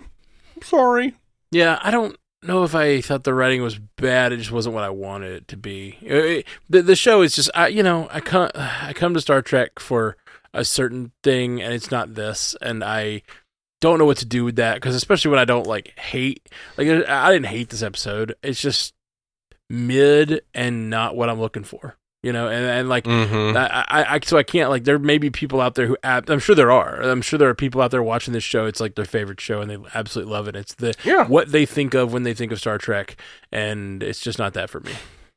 Yeah, it's not that for me at this point. But it's okay. They're also wildly inconsistent, and I'm hopeful every week. Every week I turn around, I'm like, maybe this will be the week. It's another Under the Blanket of War or whatever. You'll never remember that. That one was on purpose. Okay, good. Look, one thing I don't think I talked about last week at all, relating to that episode, and sort of relating to what Strange New Worlds kind of does. Last week I was thinking because they say we always went back in time, we always caused the creation or the evolution of humanity because of the fucking whatever that happened in the past. And I'm like, what's fun to me is thinking about the previous versions of the Enterprise that Pike led that caused that shit to happen. Let's think about it from the original series perspective. Some version of this, I like to imagine and think about what a different version would be like. That is one, I don't know. That's tricky because it just depends on how they're using time travel, and Star Trek uses it how they want to, depending on the episode. So, the way I think they're using it here, in my opinion, is the 12 Monkey style of time travel, where there is only one timeline in this episode, and this is just something that always happened, is them going back and doing this. There's also the version of Rick and Morty version, where they go back, they change a thing, they come back, and there should be if they're doing the version you're talking about, when they get back to the future, there has to be another version of them that also left the timeline. Yeah. Like it's very like it's a funny thing that I've definitely heard like people talk about like the Marty McFlys coming back to the future, and everyone has to either the Marty McFly from that timeline has to leave before he shows up, or is there like they just like end up fighting for their lives, or like fighting over what happened, or I don't know. That's the thing that like it's funny because like Back to the Future 1 totally did like we just overwrote the timeline and this is what happened now. Yeah, for sure. But like Back to the Future 2, Doc explains like, oh, every time you change the past, you created an alternate future. Yep. So like I really just like those movies are perfect to me almost, but like I just really wanted a bit where Marty was like, well, wait, I changed my future in 1985. He's like, oh yeah, that's a totally different timeline. Yeah, you don't, those aren't your parents. Like that's an alternate future version of yeah. It's like there's always a version of you that like has popped to over leave, to the past and has to leave at the exact same time, or at least before you come back. Like it's a whole thing. But and then there are some flaws in it. There's a lot of flaws in it. There's the time travel doesn't always make sense in Back to the Future, but you know it's one I watched when I was so young. I didn't really catch those imperfections, and so like I just love it. I just love it so much. Mm-hmm. I agree, they're perfect movies, even though they don't. Oh, the time travel doesn't make sense. They're perfect movies to me. Yeah, I've been telling my wife like, oh, she's starting to feel like it's time again. So to rewatch. My annual rewatch of Back to the Future. Yeah, this is like comfort movies for me. Oh, I love them. To me, like it only makes sense that every time they time travel, they like pop into another, or they create another reality. Sure. In Star Trek, and like I said, I would love to do like something of a Wesley Crusher show where he explains all of this to like a newbie who they're bringing in. Maybe even what's her face from Picard. Remember he recruited her? Oh yeah, at the end of season 2. Yeah. So he like if they did a whole, I think whoever she was. Yeah. I don't think she was Soji. She was Daj and Soji were the two sisters. I think Daj. But she wasn't those. She was no, you're right. She was like the third one from the past. Oh, she was but she was a precursor to them. That's right. You're right. Or something. You're right. I'd forgotten. It's been a long time. Long time. Stupid bullshit. But if you have Wesley being like, all right, so this is a little complicated, and he's like explain it to her, but really it's us. Yeah. And he's like, all right, so he's like just showing her like charts of timelines, like. All right, well, here's a version where, the Starfleet was called this, or this, or Federation was called, Space Fleet, or whatever the fuck. And of course, that show is the one you actually want to do the Doctor Who crossover with. Oh, yeah. Because he is just Doctor Who. Yeah. The stuff he does in Prodigy is just Doctor Who, like 100%. Yeah. And it's great. I love it. That's what I would love to do, is like you get all the best of all worlds. You get to go to various strange, episodes of Star Trek that can't be canon, like the counterclock incident. That's not canon. That can't be canon. Animated series episode, just not at all canon. Why not? What can't be? There were like species that existed from a different, that we never heard from again in Star Trek, but they existed in a separate universe, like Larry Niven's sci-fi universe, and he stuck them in there, and it's just very, very like they just do stuff in there that's like that's not in this universe. Like, it's been a while since I've seen it, but yeah, just bringing over other species from other universes don't necessarily have to be a conflict. They could just exist in both universes, like two. Yeah, it works. It's not like it doesn't mean that everything on that other show is canon to this canon, but it means that like both versions of these universes develop that same species, But there was also something, and I don't remember exactly what it was, because it's like they get stuck in a rift or something, and they see like all these old ships, including like the first warp vessel and it just completely is not. It doesn't go along with what the canon is now. Right now, but back then,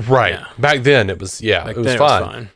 But it just doesn't fit in. But, the animated series is also hugely important because so much canon came from the animated series. They did pull from it a lot. But so, yeah, there are certain episodes of Star Trek that just can't be canon, but it'd be really neat to be able to be like, oh, in this universe, this happened. And then, like, those of us in the know would be like, oh, shit.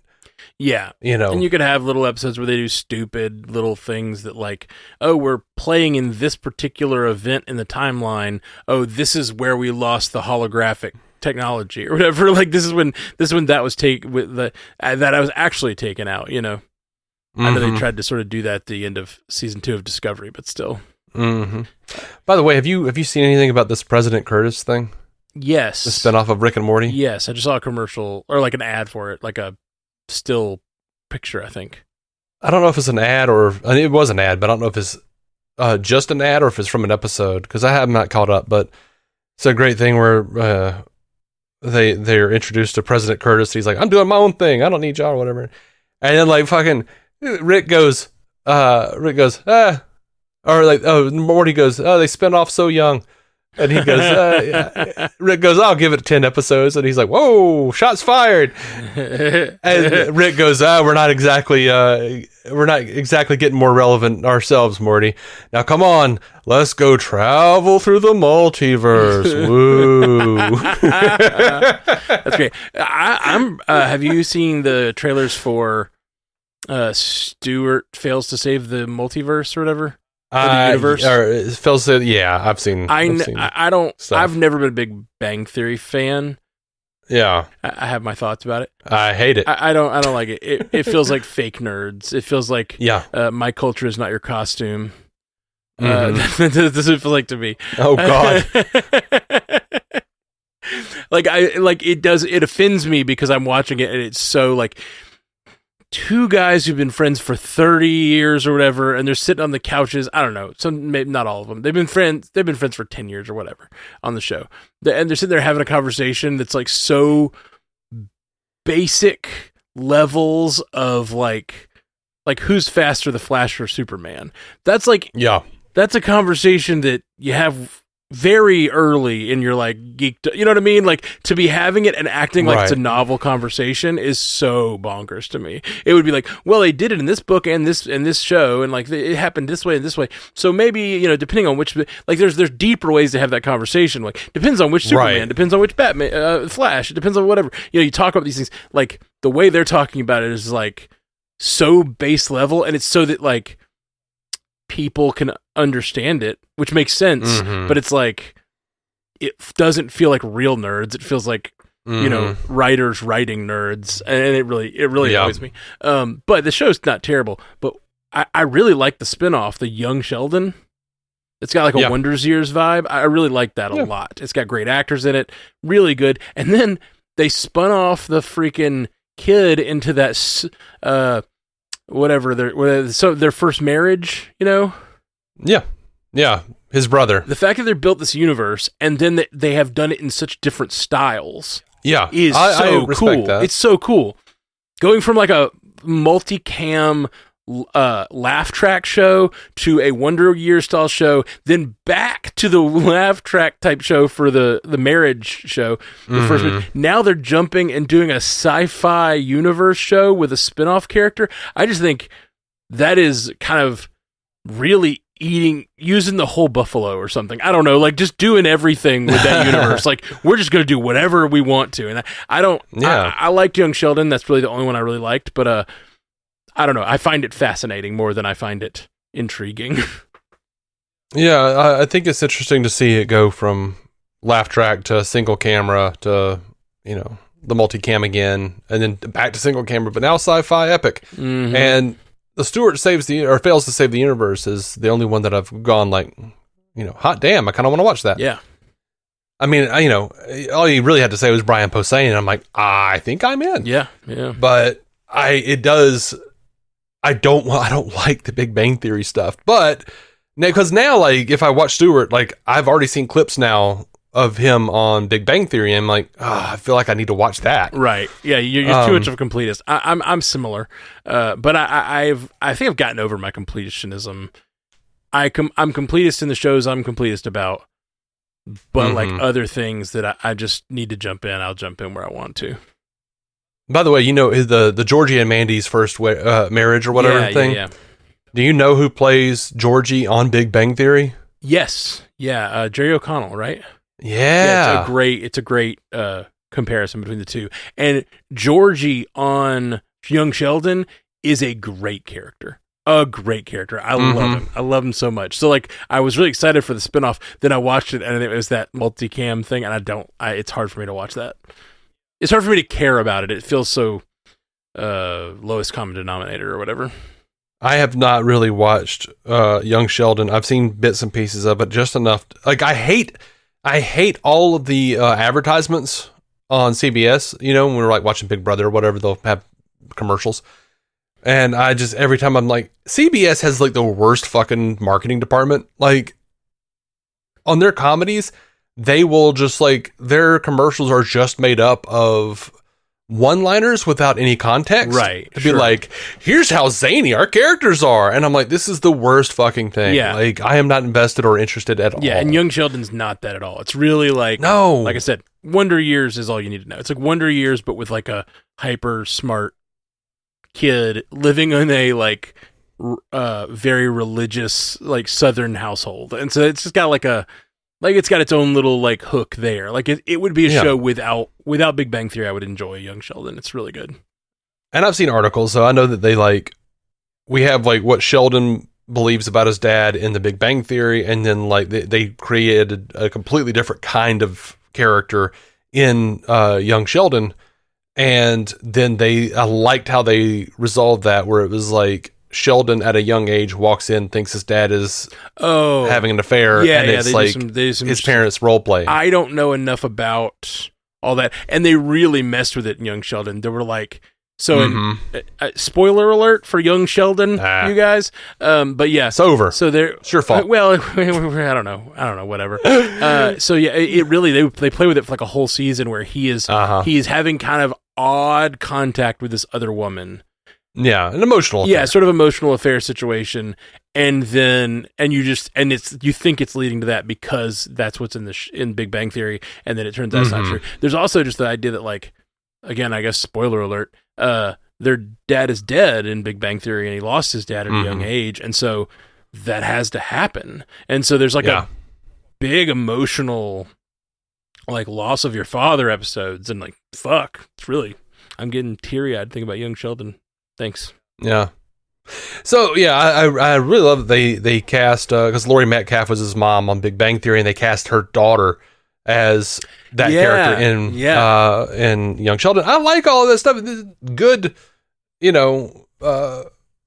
good choices there. I've seen pieces of Young Sheldon and just thought, damn it, I think this is a good show. It is. What's that guy's name who played Coach in that 90s show?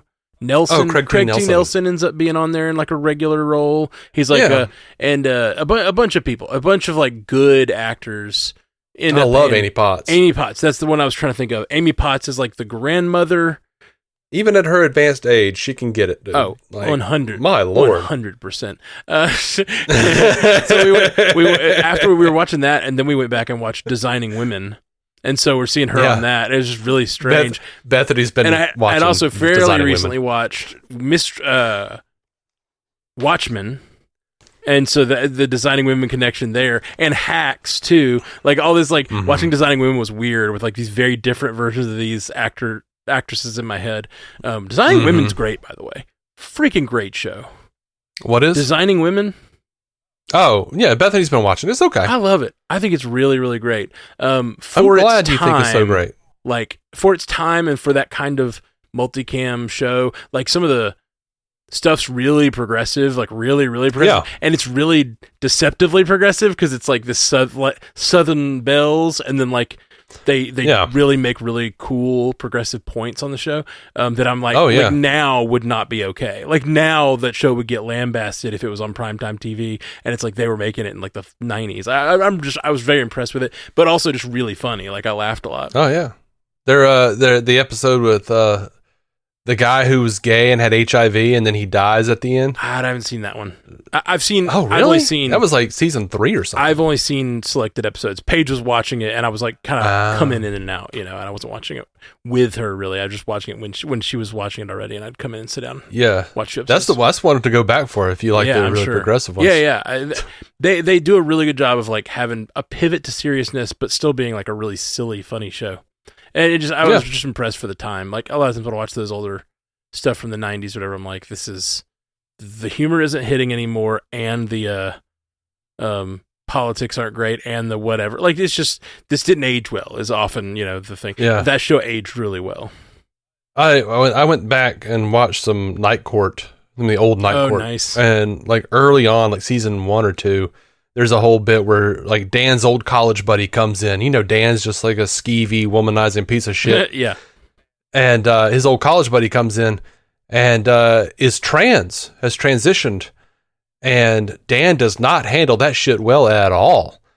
But that's the point of the episode. And everybody is sort of just being like, dude, you're being a dick. Wow. Like, this is who your buddy is now. Like, and that's how he like accepts it by the end and apologizes for reacting poorly. And that's wild. I was like, dude, I am very proud of you guys. This is the late 80s. Yeah, I remember in the 80s or 90s hearing on the news, like, the first transition surgery.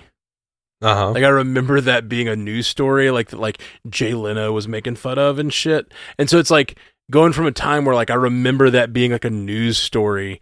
The first, like, full transition surgery has happened, and now it's like, I don't know. And like, to think that people at the time were not thinking of, and obviously, like, being trans, you don't have to do surgery. There's all kinds of transitions, but like, right. So it's possible that wasn't whatever. But like, it's so interesting to be that okay with whatever people do that early on and that progressive for the time. I think it's so cool.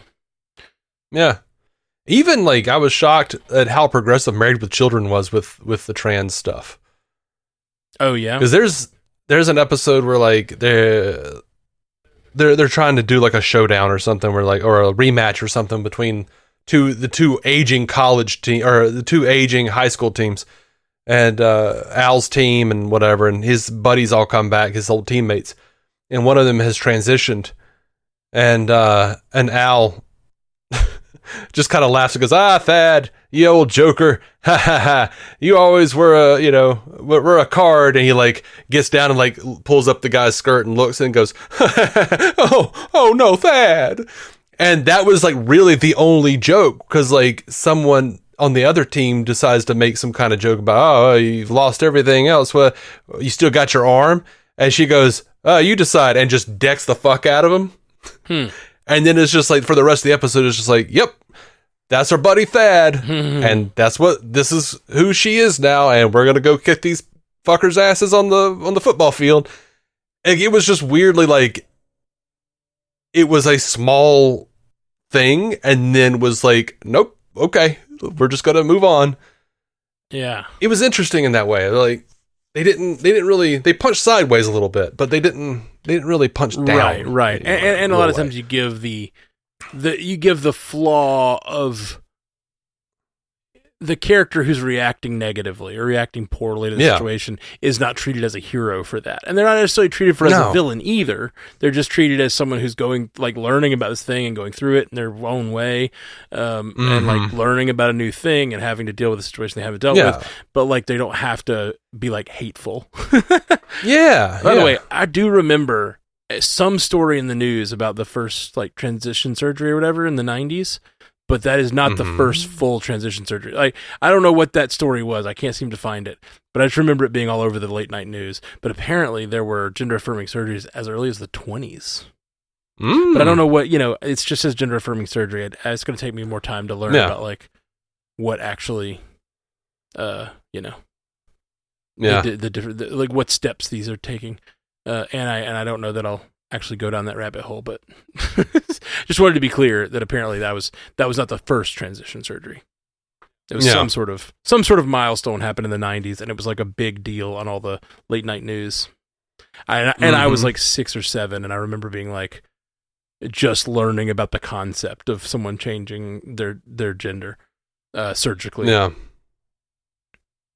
Anyway, I saw something funny the other day about someone bringing up like, by the way, there are whole activists, there are whole like movements to get gender affirming care and surgery accepted. But every one of those people will still like point at a dude in a toupee and laugh. Yeah, no, that's a big kind of a big joke. Similarly, these people who don't believe in gender affirming care, especially these people like don't believe in gender affirming care for minors, but will get their 16-year-old daughter a boob job. Yeah, it's like crazy. That's gender affirming care. Like your hair restoration is gender affirming care. Your testosterone pills that you take, that's gender affirming care. That's all gender affirming care. You just think because you match your body type, you match the gender that like you're assigned at birth, that like yours doesn't count and yours is not weird. But it's like you're also changing your body to be more like the gender and the presentation you want it to be. And like both like hormonally and aesthetically, you know? Yeah. I don't, that is something that I thought about recently though, is like people will just like, everybody makes fun of dudes who wear toupees. Yeah. Like, it's better to just shave your head, you bald fuck. Like, I think there's something. Jesus. I think that is, I think it's less now. I think like that used to be a maybe go-to joke on every show. Yeah. It's not anymore. I don't think that's a go-to joke. There's a go-to joke of bad toupees, I think. Still. Like if someone's wearing a bad toupee, I think there's still well, I'm sorry, I couldn't afford the fucking fancy toupee. Yeah, for sure. There's definitely like it's still problematic in its own way. But like I just think there's something funny about someone trying hard and missing. You know what I mean? I mean, that's half of the trans jokes though on television. For sure. Yeah, I don't like those jokes is what I was going to say. I don't like those jokes in general. Like I don't like the jokes about someone trying with fashion and missing. Like they're trying to do a thing, you know, like you're making fun of them for putting on fancy sparkly pants or whatever. Like that character put on tight pants and you're making fun of their tight pants because they're like trying to be fashionable. And it's like, I don't know. I'm not a big fan of like making fun of aesthetics of others, but whatever people want to do and look like, I don't care. Yeah. I mean, I really hate this current mullet trend. The modern mullet. Oof. And the mustache, the little 80s mustache. The little Mumford & Sons kind of era.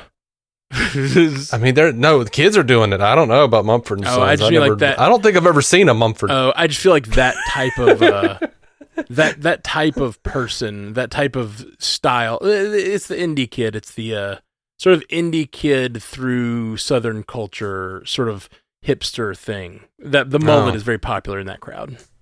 I see it. I see it a lot in that. Because it's like mainstream popular with teenagers now, teenagers and young adults, and I hate it. I saw it a lot in that sort of culture. I mean, in the South, like I go to bars and like that's the people I see out that are kind of sporting the mullet more than anybody. Yeah. But like I remember the 80s, I was like, this is the terrible look. 80s and 90s as a kid going, this is awful. I think any look, if it's yours, if it's the thing that makes you feel good and you pull it off, like whatever. I really don't know that anything. I think that a mullet can look good on a guy or a girl if it's their look, and they embrace it enough. I don't know. I don't know. I'm really like I'm also just not an aesthetics guy. Like We talk about this all the time with the freaking starships. I look at the starships and I'm like, oh, I don't care that it's a little different gray color. Like it doesn't matter to me. Right. No, I mean, like I'm not going to like judge the person, their character based on it or anything. Oh no, they're all dirtbags.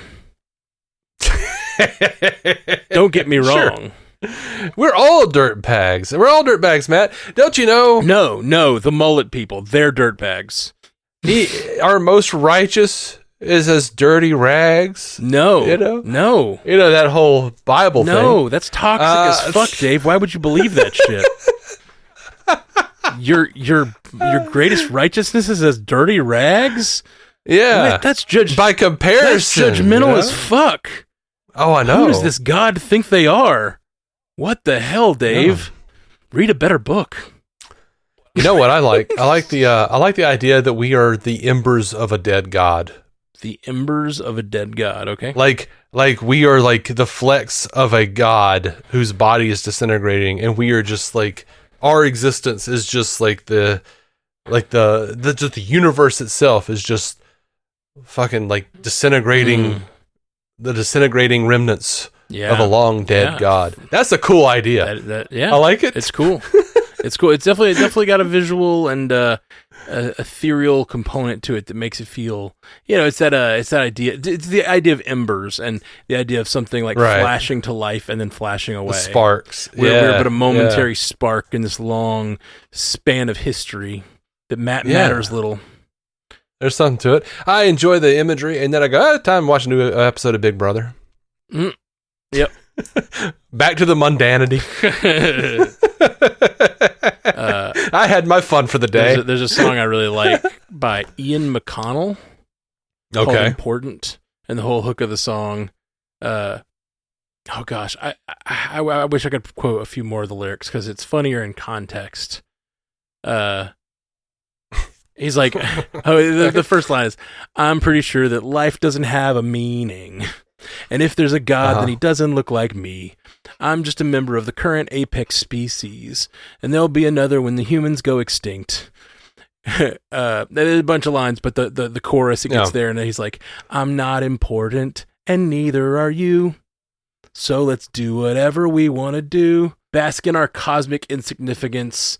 Soak up this blip we're living in, because nothing matters anyway. Isn't that great? It's good. Yeah, it's good.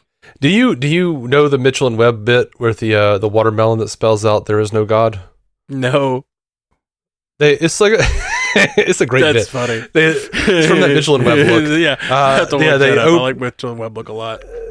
They cut open the watermelon and the seeds spell out "There is no God," and then it cuts to like they've got like the newscaster, we're here, and what do you think about how do you feel about your watermelon saying there is no God? And the guy's like crying. He's like, I just want to say that as an atheist, it means so much to have this affirmed.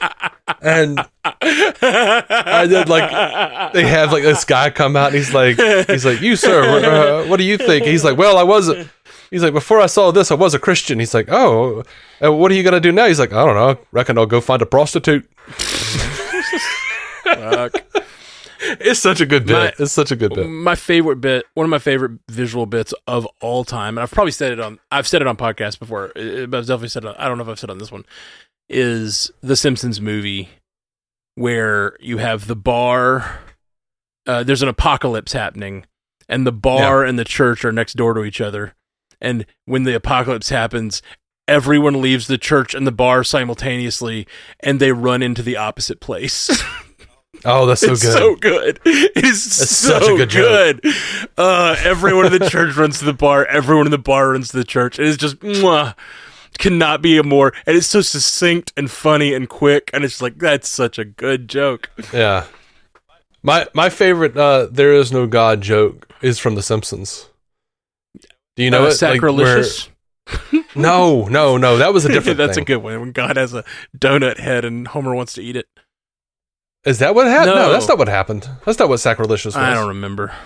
Sacrilegious was like Homer is screaming like, why me or something. He's like looking up and Marge goes, Homer, that's not God. That's a waffle that Bart threw onto the ceiling last week. And then we like pan up and there's like an old waffle. Oh, really? And it peels off of the ceiling and falls into Homer's hand and he like eats it and goes, sacrilegious. I'm mixing it with another one where like either somebody like it's like a Treehouse of Horrors, I think, and like there's something about God, or maybe it's Homer has a donut for a head. I don't know. There's something weird. Yeah. There's something about God and a donut, and I don't know. So the joke that I was talking about, my favorite "There is no God" joke, was Homer finds out he has a crayon stuck in his brain from when he was a child. And they pull it out and he becomes incredibly intelligent. And he comes out of the house and he's got like a whole document there, and he's like runs into Flanders and goes, "Oh, Flanders, I was trying to figure out such and such, and I accidentally proved that God doesn't exist." And Flanders is like, "Let me take a look at that." And Flanders grabs it and he looks at it and he goes, Wait a minute. No, that checks out. Huh. And then he goes, well, can't let this get out. And he like takes a lighter out and burns it. Oh, that's dark. That is so dark. They have a very similar moment on The Orville. Yeah, it's a much darker moment. I mean, it's dark. It's still dark. The Orville, I've told you about the episode before where someone goes back in time and mistakenly becomes the god of a world where the timeline is fast forwarding. Every 6 days, it jumps like 100 years or something like that. So like, she jumps down to the planet and then they keep advancing, and she goes to like basically an old Catholic sort of structure and like tries to convince the bishop there that like, I am not a god. I am just like a person who came here, and they understand it and they explain it, and like, and he's like, I understand. Great. And then one of the other bishops kills him to keep the secret. Like, whoa. A Futurama bit where Bender is floating around in space and a civilization starts on his ass. Are you aware of this? No, I'm not. And so like it goes through like eons of development for these species. And at first, Bender tries to like help them along, and then like they split off into segments and start fighting and warring about what God wants. And he's like, I'm right here. I can tell you what I want. I don't understand what's going on. So this, like, I think this whole civilization, no matter what he did, this whole civilization winds up killing itself. And as he's floating out into the nothingness of space, he actually comes across real God. Who is just like, they just have like a series of like star clusters that like light up while he's talking to Bender. Seen that before. And the message, the takeaway is if you're a god, if you're doing things right, people won't be able to tell if you've done anything at all. Because everything you do, they misinterpret and they fuck it up.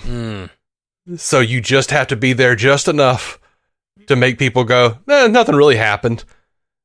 Or maybe it did. Like, no one really truly knows if you did anything at all. And I liked that. That was really fun. That's fun. And spoke to me on a weird level. Yeah.